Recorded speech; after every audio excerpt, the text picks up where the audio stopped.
Pac-12 Men's Basketball Media Day from Las Vegas continues with the Washington Huskies. It's great to see Mike Hopkins. Is this the only suit of the day so far?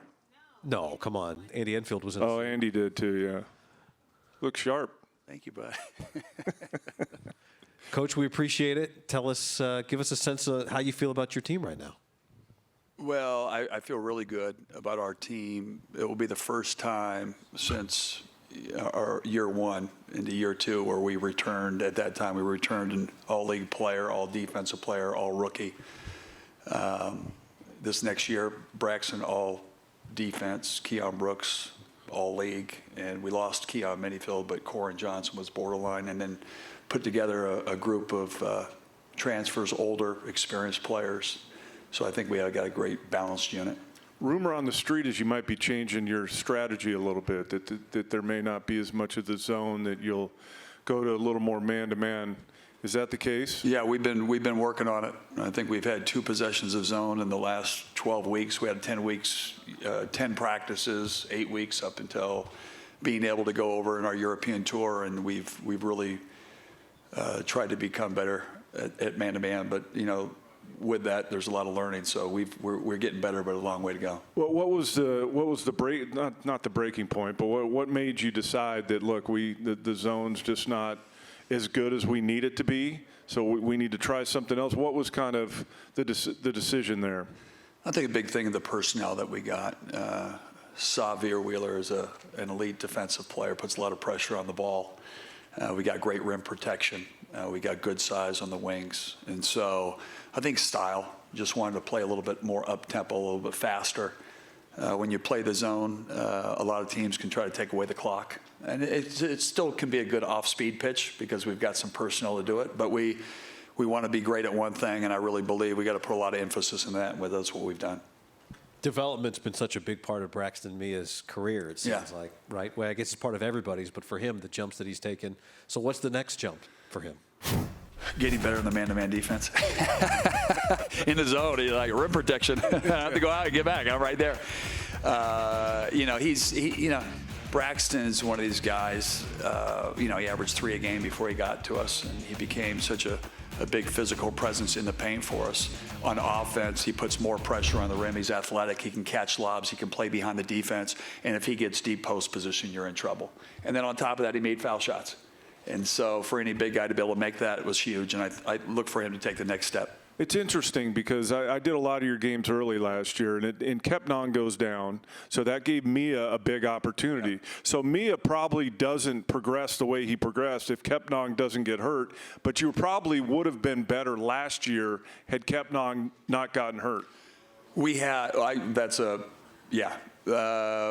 of them really, to have 2 guys of that caliber was huge. And then we asked Braxton to be Superman, and we asked him to play 35 minutes a game.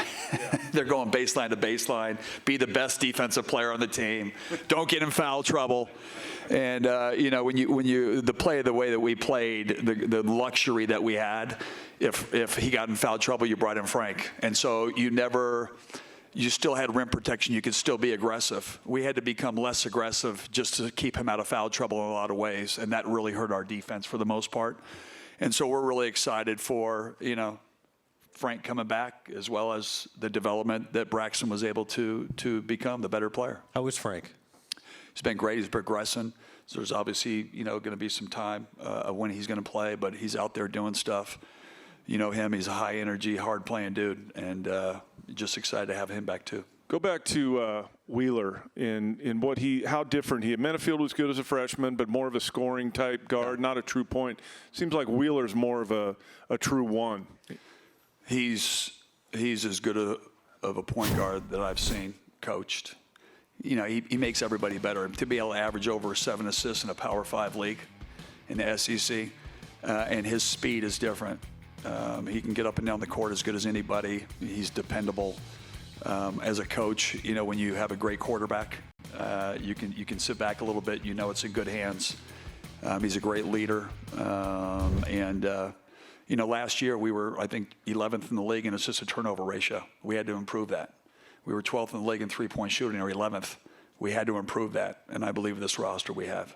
So you might have the two best quarterbacks in the country at Washington, is what you're saying? Well, what I'm saying, we definitely, the one on the football field is definitely the best quarterback. I don't know if there's anything better. I mean, that guy's amazing. He's like a magician out there. And I just can't wait for the fans to see Onavier Wheeler for us because he's an exciting player. That's awesome. I remember coming to a game last year and seeing Michael Penix sitting at midcourt at your basketball game, and you guys will get a chance. We can ask the players. College game day's coming this week, so you'll get a chance to go enjoy that. Corin Johnson really looked unafraid last year. As the season wore on, he got more opportunity, it seemed like. So what has been the development for him? Same thing. I think he's a guy, he's battled some injuries this summer. But a guy who's exceptionally confident. He can play both guard positions. We talked about that playing man-to-man. He's like Onavier. He's a very good on-ball defender. He's very disruptive. He's quick. He's got great instincts.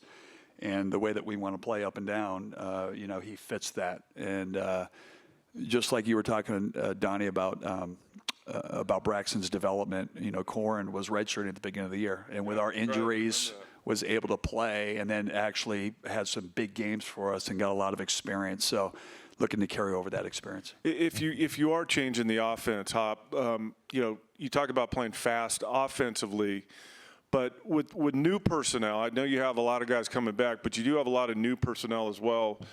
Any changes on the offensive end, like in terms of how you're going to approach it? Yeah. I mean, last year, Ken Palm, we played the second fastest pace in the league behind Arizona. The problem is we shot it at 31% from three, and we were 11th in the league in turnovers. And so that, you got to play fast, but you got to also be responsible. And when you don't have it, you got to be able to get us into a set. But with the ability to beat teams down the court, with the way that Braxton runs, the way that Onavier pushes the ball, and getting guys like Keon Brooks in transition and Moses Woods who can really shoot the ball, both those guys, major improvements. You're attacking not set defenses. And so we believe that's the best formula for us, and we've been looking pretty good at it. Jesse? We're going to go to Cindy in the front right row. Hi, Coach. How are you? How are you? Brunson. I'm good, thanks. With Pac-12 Network and NBC Sports. Notice on your roster a lot of Kentucky. What's going on? What's your connection there? 3 transfers from Kentucky on your roster. Well, you know what? Two. We had quite agreement. But a lot of times from my history where I was, I had recruited these, the players. When we were involved with Keon Brooks, he was prep school teammates with Isaiah Stewart. And so in recruiting, a lot of it comes down to trust and opportunity. And I thought that was big. And then when Onavier was available, he played with Keon Brooks at Kentucky. And it comes back to relationships. That's another thing, too, sometimes in the portal when you get a lot of guys that haven't played together. You're trying to build that. They already have a great relationship. They've played together.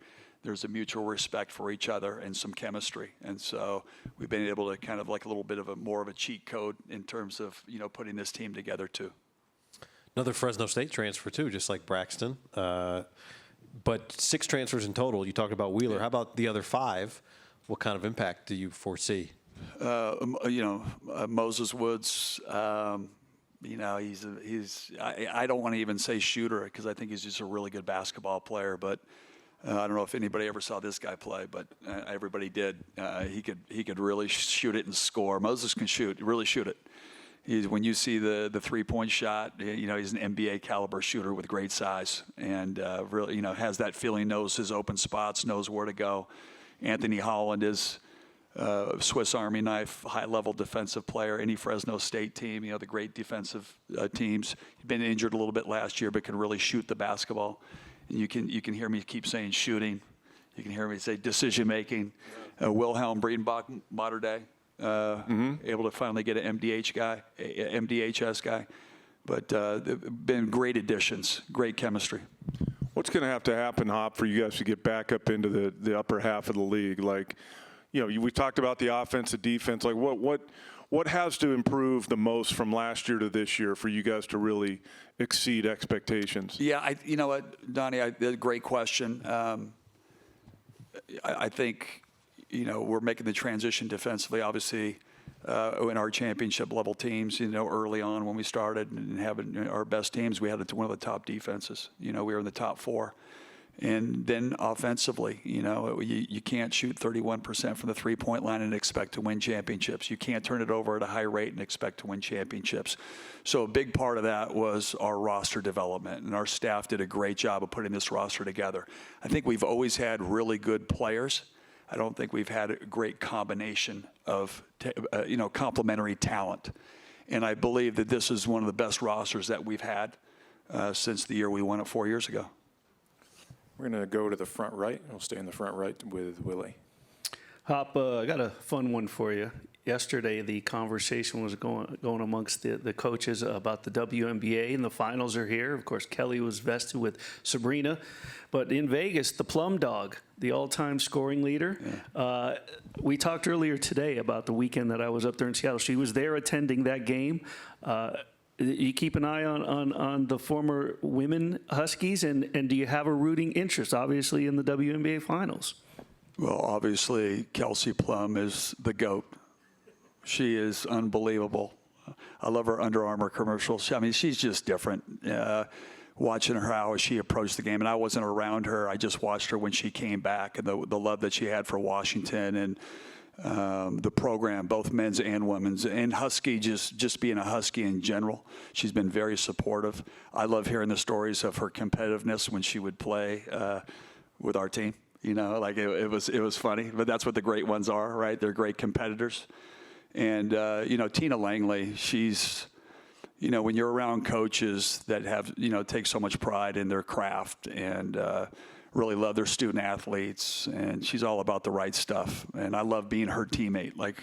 There's a lot of programs where those relationships aren't great. And, I'm her biggest fan, and I know she's my biggest fan. And we always, share different things with each other. She's always there to help me, and I'm just rooting for them. We got your thoughts on Wheeler, but as the players are about to come up, Keon Brooks, I mean, we're talking about one of the best players in the league, a quarter of your points last year. What comes to mind when you think of Keon?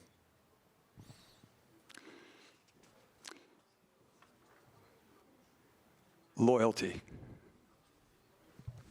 Going to be one of the best players in the league this year. You watch. All right, Coach. Thanks, Hop. Go Thank you. Dogs. There's Mike Hopkins.